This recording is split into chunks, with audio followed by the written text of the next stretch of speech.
Disciplina, ilusión y mucho trabajo son claves para el éxito. Sumado a una delantera dinámica que ya veía a la vuelta de la esquina su primera actuación. Tras 2 meses de preparación, todo cambió el 14 de marzo. En el día de hoy acabo de comunicar al jefe del Estado la celebración mañana de un Consejo de Ministros extraordinario para decretar el estado de alarma.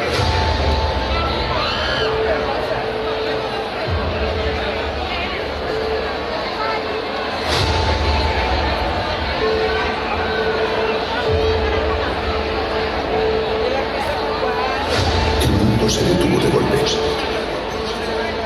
Hace más de 2 años que no suena nuestra música.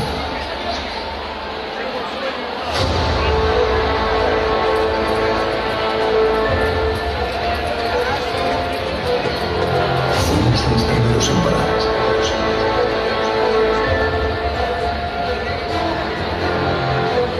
Y los últimos en volver.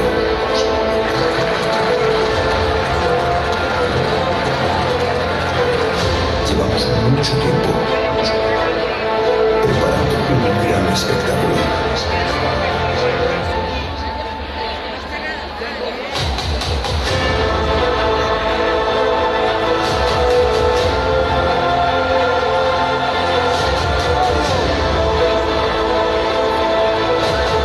Llegó el momento. El espectáculo continúa.